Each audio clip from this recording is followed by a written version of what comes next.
이번에는 정환식 목사님 말씀 선포해 주시겠습니다.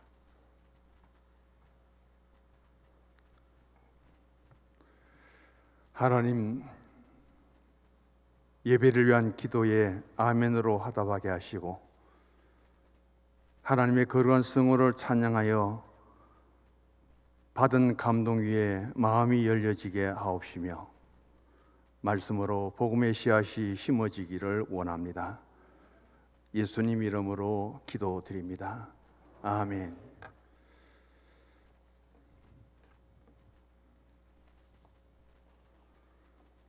오늘은 2021년도 성령 강림 주일입니다. 예수님이 부활하신 부활주일 이후에 7주가 지난 50일째 되는 날이고, 예수님이 승천하신 후에 8일째 되는 오늘이 오순절입니다. 사도행전 1장 4절과 5절을 같이 읽어보십시다.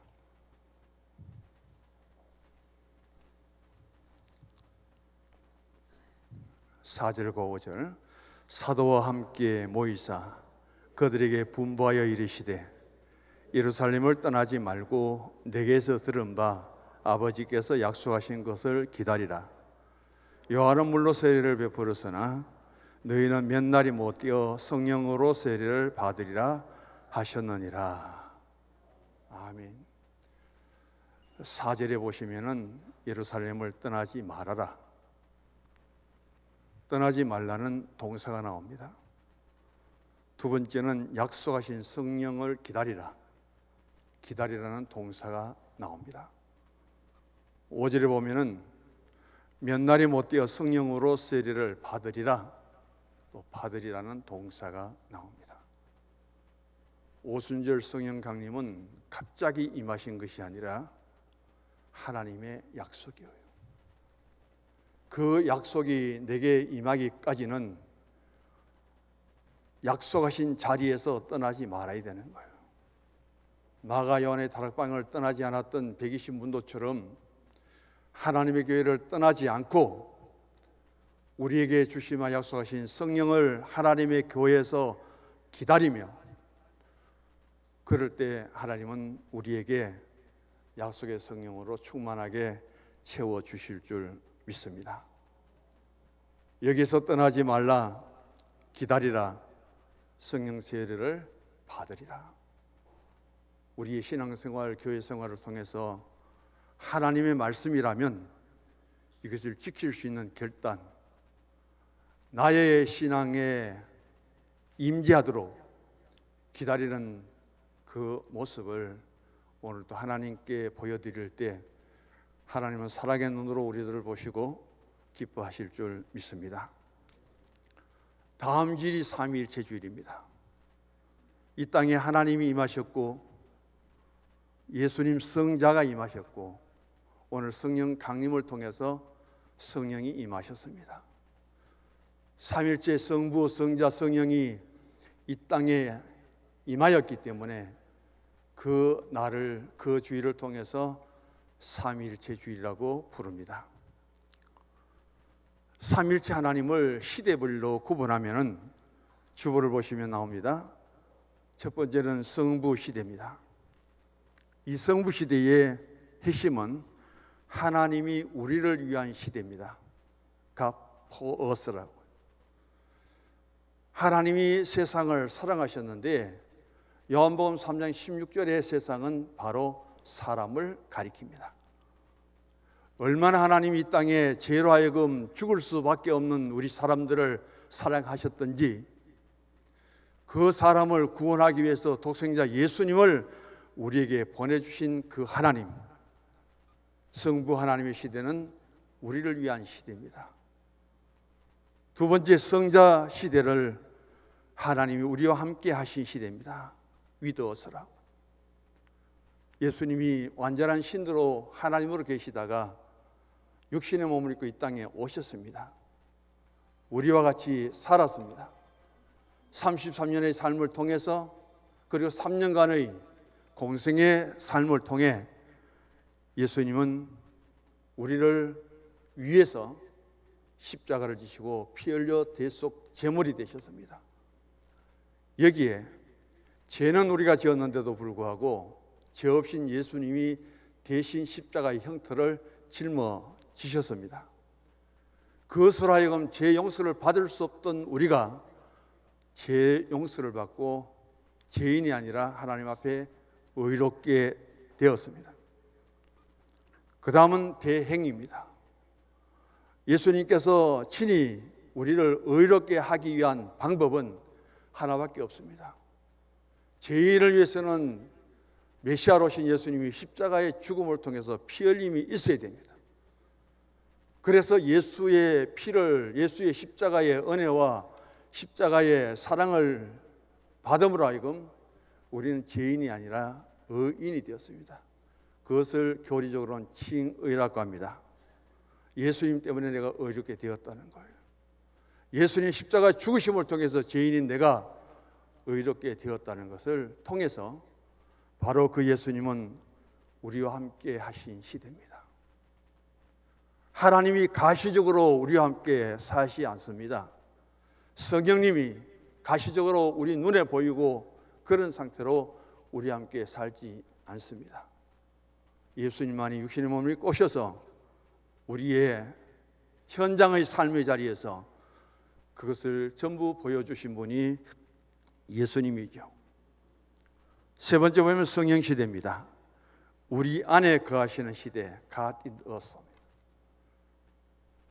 이제 우리는 구원의 복음을 듣고 믿음 생활을 하게 될 때에 성령의 임재, 그리스도 예수 안에서 나에게 임하신 성령의 능력, 성령의 은사, 성령의 교통, 성령의 충만함, 이 모든 것들을 통해서 바로 오늘 또 내 안에 계시는 성령님을 통해서 성령의 말을 하고 성령의 일을 하고 성령의 사람이 되고 그런 시대를 오늘 우리가 살아가야 된다는 것을 전제합니다.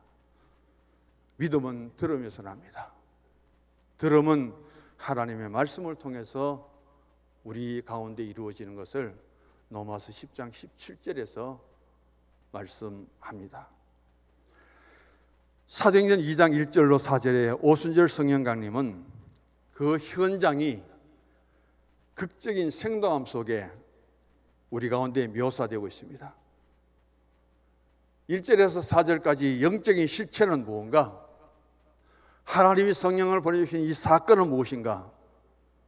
그것을 우리가 오늘 볼 수 있는 이 바람, 오늘 쉽게 볼 수 있는 불, 우리 모두에게 갖고 있는 혀, 이런 것들을 통해서 4절밖에 되지 않지만은 사도행전 전체를 통제하는 원리를 여기서 제시합니다. 성령이 무엇인가? 성령을 받으면은 어떻게 되어져야 되는가 하는 말씀이죠. 그래서 사도행전 1장 8절에 보면 오직 성령이 너희에게 임하시면 너희가 권능을 받고 예루살렘과 유대와 예루살렘 사마리아와 땅 끝까지 이르러 내 증인이 되라. 결국 성령의 역사 중에 가장 귀한 것은 성령 받은 그 믿음으로 복음 들고 나가서 나는 성령 받았습니다. 나는 구원 받았습니다. 나는 그리스도 안에서 의롭게 되었습니다. 이 복음을 전하는 전도의 일을 하고 그것을 증거할 수 있는, 간증할 수 있는 그런 신앙의 사람이 되기를 원합니다. 성령 강림은 그 사건의 현상을 어떻게 보고 어떻게 해석하느냐에 따라서 성령에 대한 이해가 결정됩니다. 대단히 중요한 말씀이에요. 오늘 사도행전 2장 1절과 4절 이하에 이 오순절 성령 강림하고 갈라디아서에 나오는 성령의 열매와 비교를 해보시면 두 가지 큰 특징이 나타납니다. 성령의 성격을 나눈다면 첫 번째는 다이나마이트입니다. 오순절 임하신 성령은 다이나마이트예요. 엄청난 폭발입니다. 세상에서 바람을 보지만 세상이 불어줄 수 없는 그 바람을 일으켰고 세상에 불도 많지만은 세상에서 볼 수 없는 그 불을 우리에게 보여주면서 오늘 다이너마이트는 폭발이죠. 폭약입니다.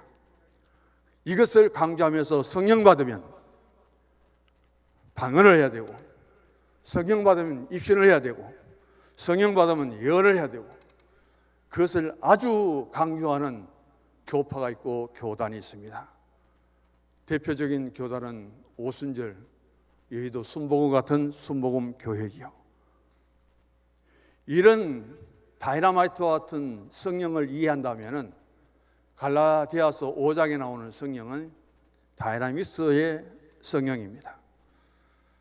다이나미스라고 하는 것은 음악 연주에서 음량과 대조를 통해서 정서를 표현하는 하나의 방법, 소리 세기, 그것을 대비하고 강조할 때 쓰이는 단어인데, 오순절 성령은 굉장히 폭발력을 갖고 그렇게 가시적으로 나타나는데, 갈라디아서 5장 22절로 23절의 다이나미스적인 성령은 아주 정서적입니다.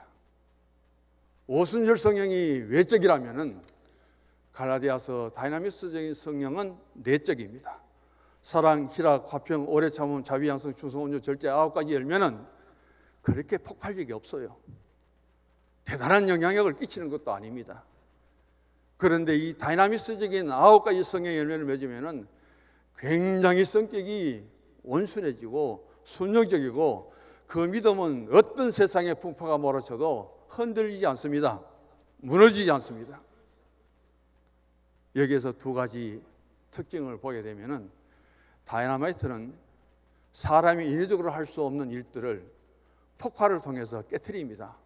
굴을 뚫고 돌을 놓고 그 다이너마이트를 터뜨리면은 엄청난 바위도 깨어져요. 길도 뚫립니다. 중요한 것은 다이너마이트는 터뜨릴 줄만 하지 치울 줄을 모릅니다.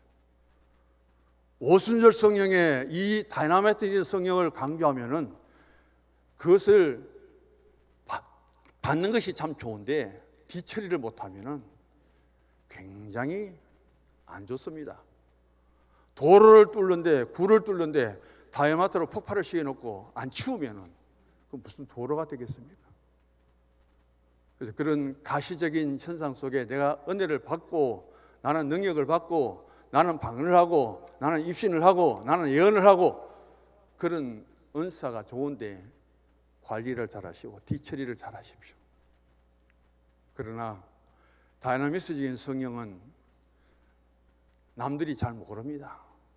받은 내게는 남들이 뭐라 하더라도, 어떤 환경이 되더라도 내게는 사랑과 희락과 그런 화평과 오래 참은 자비, 양성, 충성, 절제가 내 마음속에 심령에 꽉 차 있기 때문에 자기 자신의 신앙은 결코 흔들릴 수 없고, 어떤 환경에 지배를 받는 것이 아니라 어떤 환경도 극복해 나갈 수 있는 믿음의 모습을 보여준다는 말씀입니다.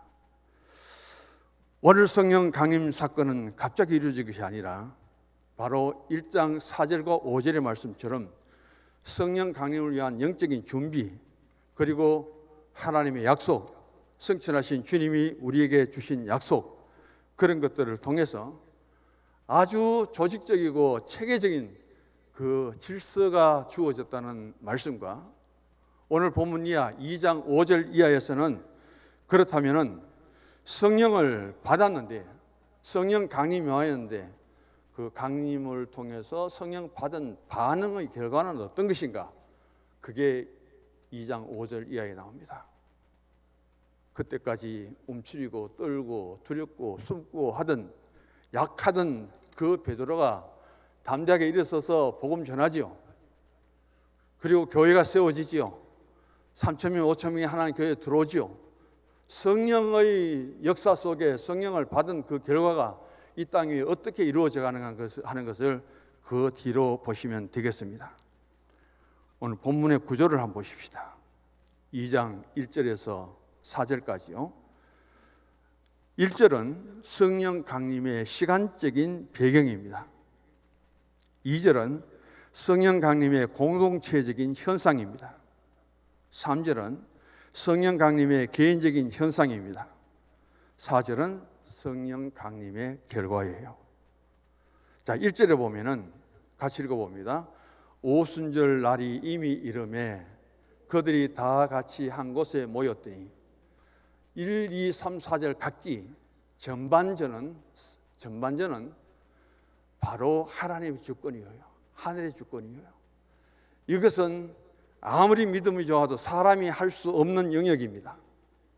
그런 하나님의 주권이 임하면은 하반절을 보시면은 그다음 하나님과 사람 성도들의 만남이 여기에 이루어집니다. 오순절 날이 이미 이르매 하는 말씀은 오순절에 약속하신 그 날이 꽉 찼다는 거예요. 그것은 바로 누구도 알 수 없는 하나님의 영역이죠. 그 오순절 날이 꽉 찰 때까지 120문도는 약속의 장소를 떠나지 않고 한 곳에 모였더라. 이것은 성도들의 그 당시의 신앙의 자세입니다. 2절 읽어보십시다. 호련히 하늘로부터 급하고 강한 바람 같은 소리가 있어 그들이 앉은 온 집에 가득하며, 여기에 둘째 줄 소리가 있어까지는 하나님의 영역이에요. 이런 현상은 우리 인간이 만들 수 없는 일입니다. 그럴 때 그 현상을 그들이 앉은 온 집에 가득했다. 여기에서 가장 강조하는 것은 2절의 청각적인 현상입니다. 우리는 극한 바람 소리가 어디로 듣습니까? 귀로 듣지요. 청각을 통해서 그 자리에 있던 성도들의 청각을 통해서 2절의 현상을 그들이 들을 수 있습니다. 3절을 보시기 바랍니다. 같이 읽어봅니다. 마치 불의 혀처럼 갈라지는 것들이 그들에게 보여 각 사람 위에 하나씩 임하여 있더니, 불의 혀처럼 갈라지는 것들이 그들에게 보일 이것은 하나님의 주권이에요. 하나님의 영역이에요. 그런데 그렇게 위대한 성령의 모습이 각 사람 위에 하나씩 임하였습니다. 바로 각각 개인 위에, 성령은 단체로 받는 것이 아니라 단체에 임하신 성령이자도 성령 받는 것은 개인적이다. 개인적이다. 그래서 오순절 성령, 오늘도 성령이 우리에게 임하시되 성령 받는 사람도 있고 받지 못한 사람이 있는데, 유일하게 오순절 다락방에 있던 이 모든 성도들은 그 성령을 똑같이 받았다는 사실이 위대하지요. 그래서 이것은 시각적인 현상입니다. 내가 보니 유주지 사님도 성령 받고 은혜 성도 성령 받고 김유지 권사님도 성령 받고 그게 보이는 거예요. 같이 앉은 자리에서. 그 다음 네 번째 4절 읽어봅니다.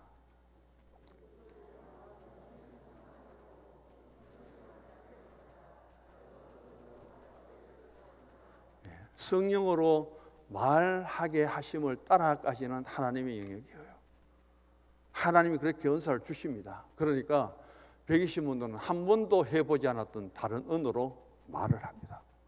우리말 하는데 미국 사람이 듣고, 우리말을 하는데 일본 사람이 듣고, 성령으로 여기서 통역이 완전하게 이루어지는 일들이죠. 그래서 이것을 구분하면은 성령 강림의 시간적인 배경, 두 번째는 성령 강림의 공통적인 현상인데 청각적인 현상, 세 번째는 바로 시각적인 현상, 보이죠? 네 번째 성령 강림의 결과는 바로 은사적인 현상이다. 이렇게 구분해 볼 수가 있습니다.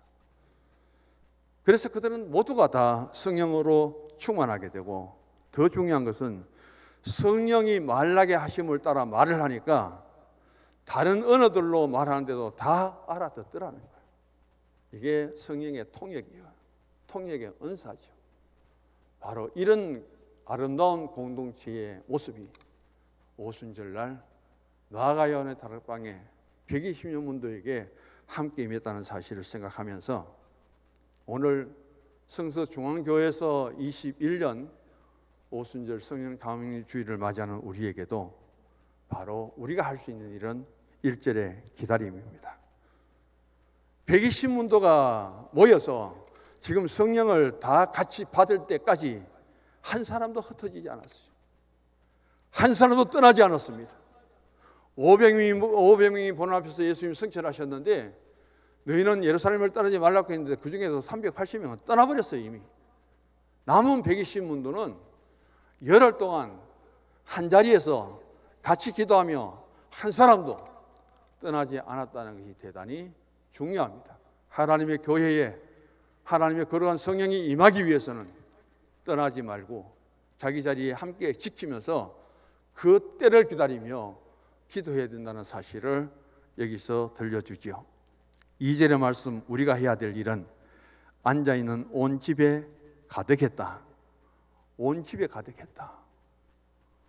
성령의 충만함이 온 집에 가득하듯이 우리 하나님의 교회에 가득 차기를 원합니다. 성령의 은혜가 임하시고 성령의 바람이 불고 그 성령이 하나님께 가득 차되 그 성령 가운데 성령 받을 수 있기를 원합니다. 그 성령은 이제 각자 받아야지요. 3절의 하반절에 보면은 각각 개인 위에 하나씩 임재했습니다. 각 사람 위에 하나씩 임재했습니다. 많이 임재한 것도 아니에요. 그래서 성령은 하나만 받아도 은혜가 넘칩니다. 성령은 하나만 받아도 그 성령이 모든 것을 이끌어갑니다. 그런 120문도의 성도들이 각 사람이 하나씩 받은 성령은 합하면 120개가 돼요. 120명의 공동체에 모두가 성령 받으니 120명의 사람들이 성령 받은 사람이 되어서 그 성령의 힘이 얼마나 위대할까요? 성령의 능력이 얼마나 클까요? 그 성령의 은사가 이 땅에서 교회를 통해서 나타난다면 그 교회는 어떤 결과가 주어질까요? 4절에 보시면은 우리의 힘으로 되는 것이 아닙니다. 성령이 말하게 하심에 따라 한 번도 해보지 않았던 다른 언어, 방언도 하고 통역도 하고 그런 우리의 신앙이 놀랍도록 변화된다는 사실, 오순절을 통해서 우리에게 다시 보여주고 있습니다. 이 문장을 또 구분하면은 능동태와 수동태로 이어집니다. 여기 보면은 앞에 있는 절들은 전부 다 거의 수동태예요. 수동태하고 능동태의 차이점은 뭐냐면은 주어가 목적어를 통해서 동작의 대상입니다. 스스로 하는 상황을 능동태라고 한다면은 수동태는 주어가 어떤 일을 당하는 거예요. 능동태로 말하면은 우리 오늘 이번 주를 위해서 예를 들면은 장로님이 교회 청소를 하셨다. 그러면 장로님이 주어입니다. 교회 청소가 목적이에요. 그래서 그 주어되는 것이 목적을 이룰 때 그게 능동태예요. 수동태는 그것을 바꿔야 됩니다. 교회 청소가 장로님에 의해서 이루어졌다. 그러면은 주어가 교회 청소입니다. 누구를 통해서 청소되었냐? 장로님, 권사님. 그렇게 능동태와 수동태는 이해가 달라요. 우리는 학교에 다닐 때 능동태를 수동태로 바꿔보시오. 수동태를 능동태로 바꿔보시오. 많이 바꿔왔죠. 바로 문장을 연결하면 그런 뜻인데 1절에서 4절까지 전부 수동태와 능동태로 연결되어 있습니다. 앞에가 수동태입니다. 뒤에가 전부 능동태예요. 하나님의 영역 하늘의 그 사건이 그것을 통해서 어떻게 이제 참석한 사람들이 반응하느냐에 따라 다르죠. 그래서 하나님의 기적과 이적은 하늘로부터 내려왔는데 거기에 모인 사람들의 성도들의 반응 보십시오. 다 같이 한 곳에 있었고 그들이 앉은 온 집에 가득했고 각 사람이 하나씩 임하였고 다른 언어로 말하기를 시작하니라. 바로 하나님께서 우리에게 주시는 은사, 그 은혜가 임할 때 그에 따른 우리의 반응이 대단히 중요하다는 사실을 생각하면서 오늘도 똑같은 설교 말씀이지만은 받아들이는 신앙의 반응은 다를 수밖에 없다는 거예요. 두 번째 보시면은 성령의 임재는 초자연적인 현상입니다.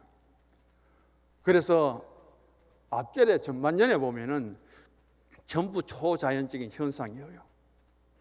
그래서 이것은 전부 하나님의 주권입니다. 하나님의 영역이에요.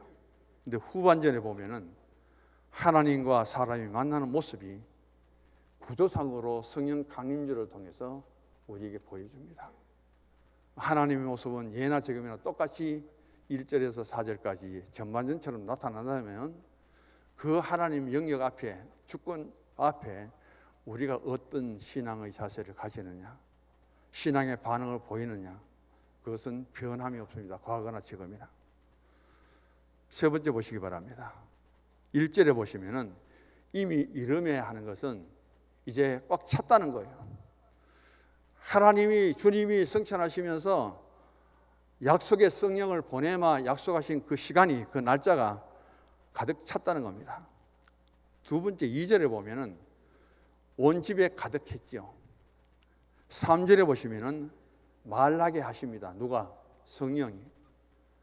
그 다음에 보면은 4절은 바로 3절은 보지요. 혀처럼 갈라지는 것들이 그들에게 보입니다. 4절은 말하게 하십니다. 이게 한 신앙의 사람이 자리에서 체험하는 거예요. 경험하는 겁니다.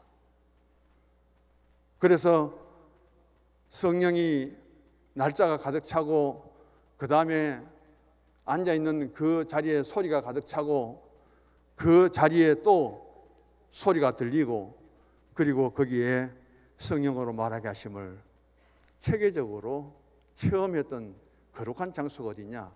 오순절 강림 주일입니다. 그 다음 보시면은 2절에 소리가 나오고요, 3절에 혀가 나오고 4절에 말하기가 나옵니다. 우리는 소리를 내야 됩니다. 혀를 내어서 입으로 말을 해야 됩니다. 그럴 때 무엇을 말해야 되는가? 주님 그리스도시고 살아계신 하나님의 아들이고, 예수 믿고 구원받으세요.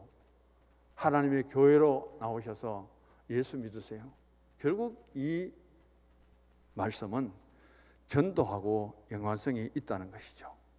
누가는 사도행전을 기록하면서 이 오순절 성령이 임할 때에 소리가 들렸고 혀같이 갈라졌고 말하기에 이제 하나님이 은사를 주셨기 때문에 거기에 가장 먼저 반응한 사람이 베드로예요.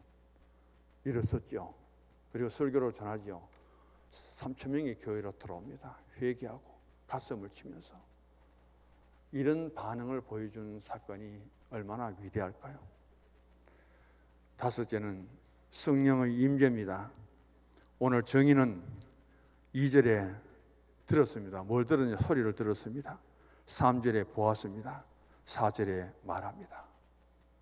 우리의 신앙생활 속에 이런 체험이 있고 이런 신앙의 경험이 있다면 그분은 정말 좋은 신앙의 모습 속에 어떤 세파가 불어도 무엇이 유혹해도 그 신앙은 결코 흔들리지 않을 줄 믿습니다. 성령 강림의 두 가지 과제는 첫 번째 예수님 성천입니다.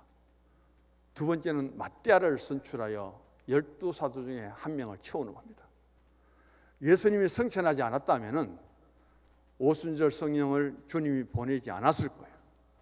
예수님이 이 땅에 머물 수 없어 성천하시면서 약속하신 말씀이 내가 가지만 너희들에게 성령을 보내마 약속하셨습니다. 예수님의 성천을 통해서 이루어진 것이 오순절 성령이요. 그 다음 보면은 가룟 유다가 사도의 직분을 다하지 못하고 스스로 목숨을 끊어버립니다. 그 한 사람의 빈자리를 채우기 위해서 얼마나 기도했습니까? 맏대아를 선출해서 12명을 채우고 나니까 가장 먼저 이 땅에 임하신 것은 성령 강림입니다.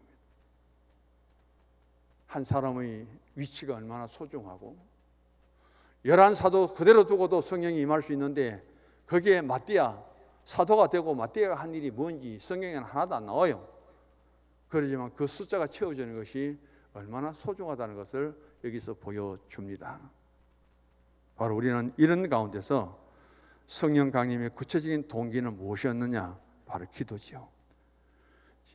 120여 명이 함께 모여 기도하는 가운데 성령이 강림하셨습니다. 그래서 기도는 성령을 초청한다 그렇게 말합니다.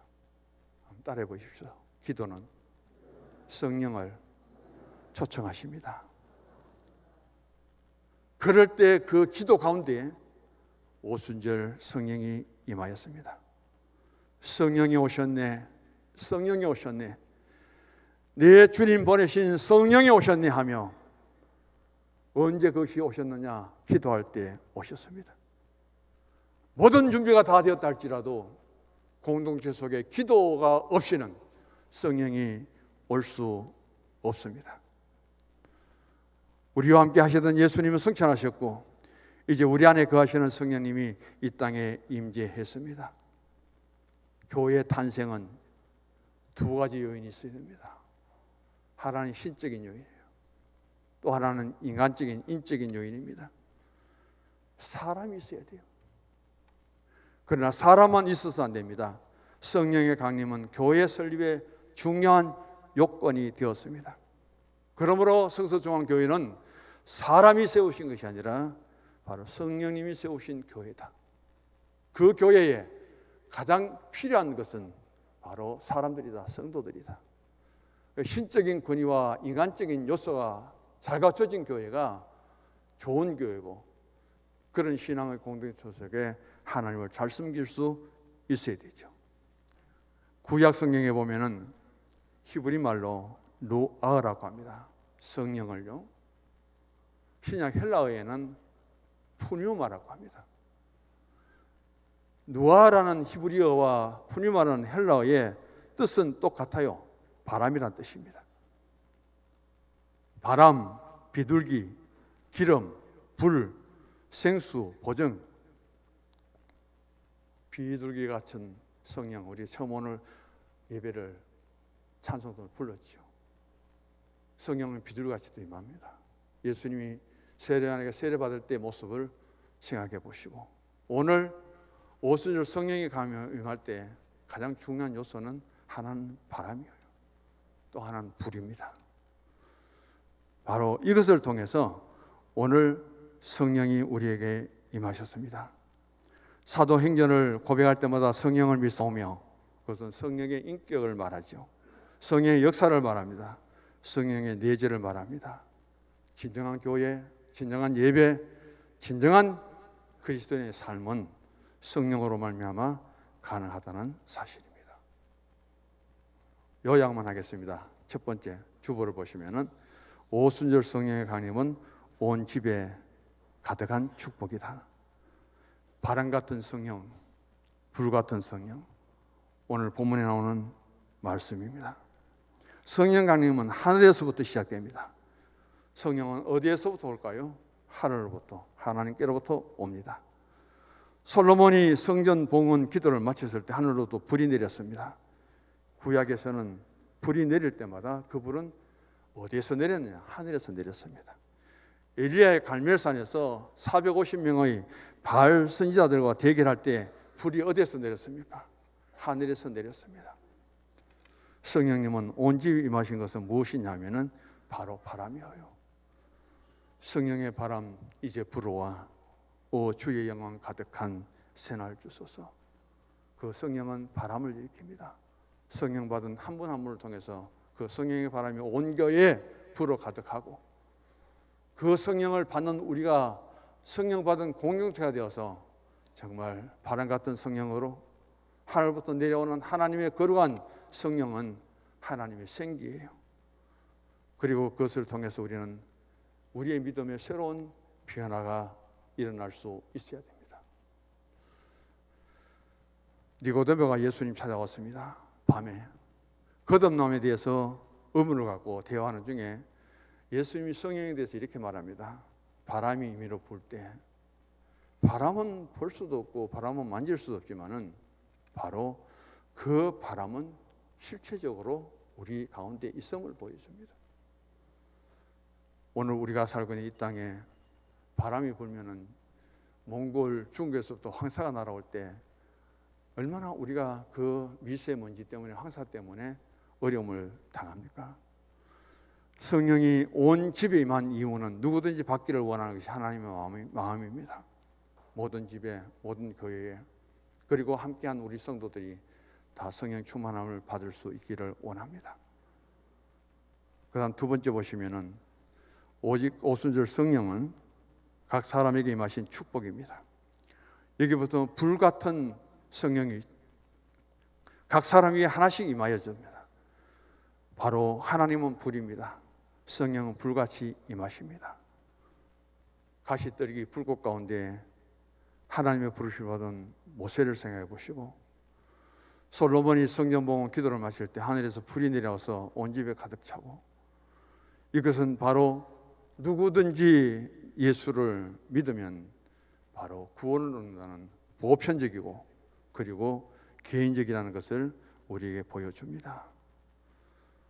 마지막입니다. 사람들의 기다림입니다. 그때까지 함께 했습니다. 누가는 성령 강림의 사건에서 하나님의 주도권을 강하게 표현하면서 상대적으로 사람이 무엇을 해야 될 것인가, 성도들이 무엇을 해야 될 것인가 하는 것을 들려주죠. 그것 중에 가장 먼저는 약속을 믿으라. 성경은 전부 하나님 약속이에요. 구약은 하나님의 옛 약속이고 신약은 새로운 약속입니다. 그 약속을 믿으면 성경 자체를 믿을 수밖에 없습니다. 그 약속의 말씀을 붙들고 기다리며 기도하며, 그게 바로 누가 해야 될 일인가? 성도도 우리가 해야 될 일인 것을 보게 됩니다. 그래서 약속을 믿고 약속을 기다리는 인간의 역할이 과소평가되어서는 안 돼요. 인간이 약속을 믿고 기다리는 것도 대단히 중요하다는 것을 보게 됩니다. 그래서 1장 4절에 보면은 아버지의 약속하신 것을 기다리라. 1장 7절에 보면은 때와 기한은 아버지께 자기 권한에 두셨기 때문에 너희는 알바 아니요, 우리 사람의 영역이 아닙니다. 사람이 계산하고 사람이 생각하는 대로 이루어지는 것이 아니고 그것은 하나님의 영역입니다. 그래서 우리는 이 성령 역사를 인간이 임의적으로 조작할 수 없고, 그것은 바로 하나님 앞에 주어진 것이고, 그 하나님이 성령을 주실 때, 약속을 받을 때 우리는 성령을 받아서 성령의 사람답게 살아가고 성령의 열매를 맺으며 살아가야 될 영적인 존재가 바로 나라는 사실, 우리라는 사실을 잊지 말아야 됩니다. 마지막 결론입니다. 주보를 보시고 가시겠습니다. 엘리야와 엘리사, 내게 무엇하여 주기를 원하느냐? 당신의 영감이 갑절이나 내게 있기를 원합니다. 성령 받은 성도여, 천국에 가서 영생의 꽃이 되십시다. 하나님